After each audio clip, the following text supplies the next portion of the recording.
Bonsoir à tous et bienvenue sur Afrique Focus. Ce soir, nous ouvrons un grand débat sur l'avenir politique du Bénin. 2 semaines donc après les faits, le lieutenant-colonel Pascal Tigri est sorti de son silence. Dans une déclaration exclusive, l'officier béninois livre une version qui contredit radicalement la communication officielle autour des récents événements sécuritaires survenus au Bénin. Mais qui est réellement Pascal Tigri au-delà de l'image dressée par les autorités béninoises et dans les médias? Que faut-il savoir exactement sur le personnage? J'ouvre le débat avec vous, Anani Sossou. Merci Charlotte. Mais, tout d'abord, je voulais dire qu'il faut condamner avec la dernière rigueur tout ce qui est coup d'État en Afrique. L'Afrique en a tellement connu qu'il est impératif aujourd'hui pour nous d'amorcer un autre pan de notre vie politique, de notre vie économique, de notre développement. Les coups d'État n'ont jamais fait du bien à aucun pays. Donc, condamnons avec la dernière rigueur d'abord ce coup d'État. J'espère qu'on aura l'occasion de revenir sur ce qui a été à la base de ce coup d'État, j'espère bien. Pour répondre à la question, le lieutenant-colonel Pascal Eloge Tigri, c'est un officier qui est chevronné, qui a gravi les échelons de bout en bout. On ne lui a pas donné carte blanche pour que du jour au lendemain devienne colonel. C'est quelqu'un qui s'est fait distinguer d'abord dans l'armée, par sa discipline, par sa rigueur. Et puis après, ce qui l'a encore caractérisé, c'est l'opération Mirador en 2022 contre les terroristes au niveau du parc W au nord du pays. Donc l'opération Mirador, c'est lui qui l'a commandée. Et c'est ça qui a tapé dans l'œil de Patrice Talon, qui a dit, mais ce monsieur-là, mais c'est quelqu'un qui est chevronné. Il l'a amené au niveau de la garde républicaine. Il est devenu un officier digne de ce nom, respecté, respectable. Et ce qui a surpris beaucoup de Béninois d'ailleurs, et beaucoup de ses camarades d'armes, c'est que c'est quelqu'un qu'on n'entend pas, pratiquement pas. Mais au niveau du commandement, il sait comment faire, il sait comment diriger les troupes. C'est pour ça qu'on n'a pas vu venir. C'est quelqu'un aussi qui est républicain dans l'âme. Républicain dans le sens où le devoir de la démocratie qui a caractérisé le Bénin depuis le 11 décembre 1990, c'est la date où la première constitution du Bénin a été adoptée au niveau du pluralisme. C'est quelqu'un qui a été toujours respectueux des engagements pris par les généraux qui ont participé à la conférence avec Kérékou en 90. Et les généraux, rappelons-le, peut-être même pas me contredire ou pas, ou bien, ont pris des engagements que cette république-là sera respectée, cette constitution sera respectée à la lettre et que personne ne viendra modifier même un iota de cette constitution-là. Donc c'est un engagement qui avait été pris.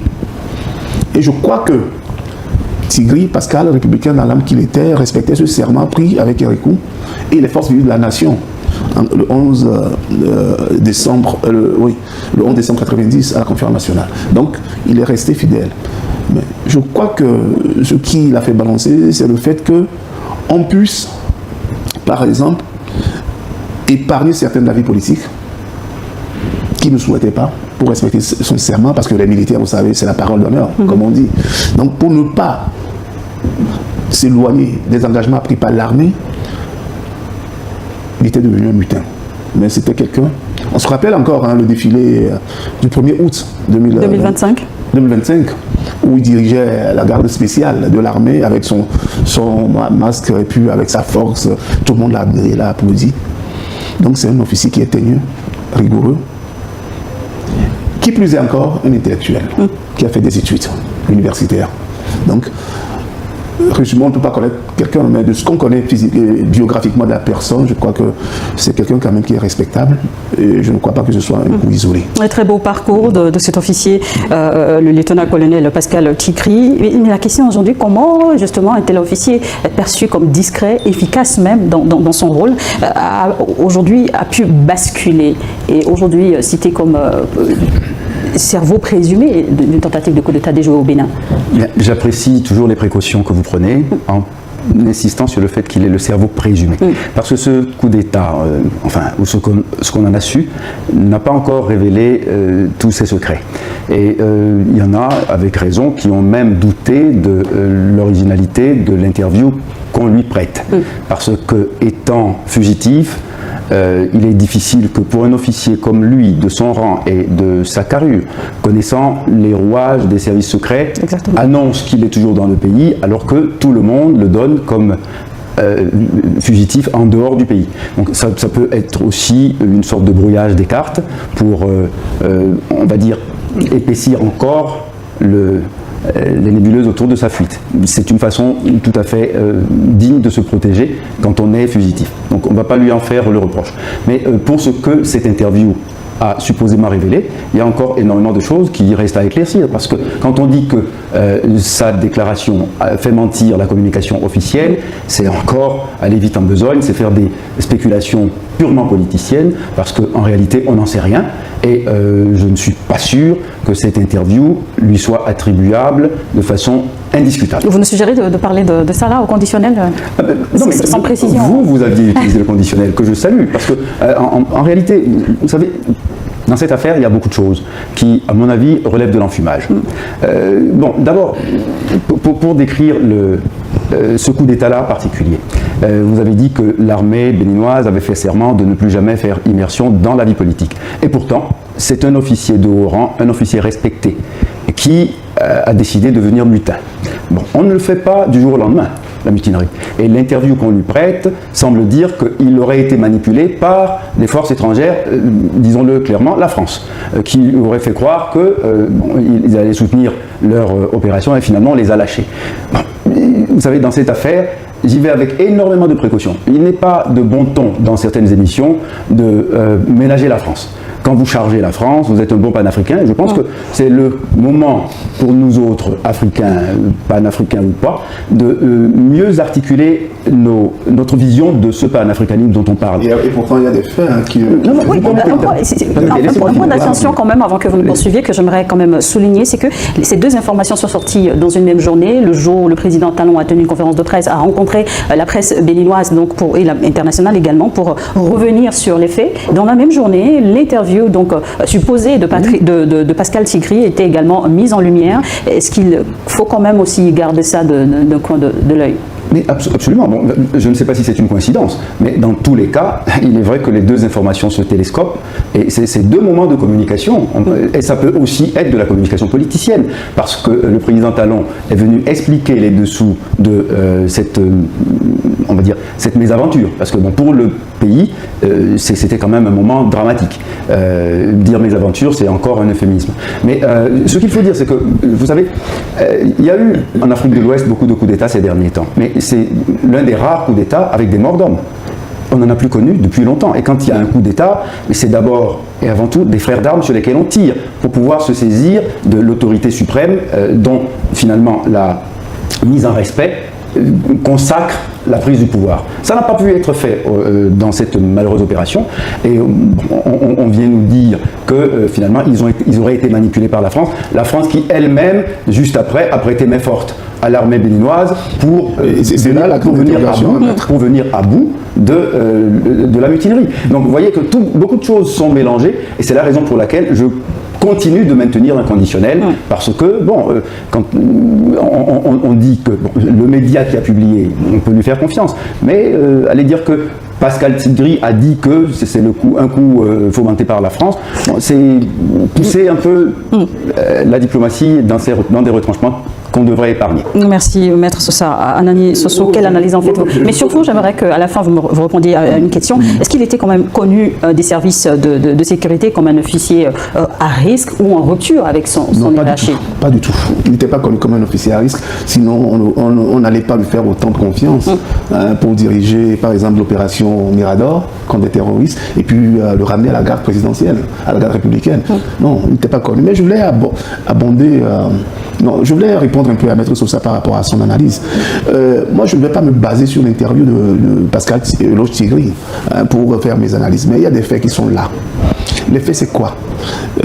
C'est que depuis un certain temps, et juste aussi après le coup d'État raté du 7 décembre, on a constaté quand même sur l'aéroport de Tchourou, qui est au nord du pays, beaucoup de mouvements.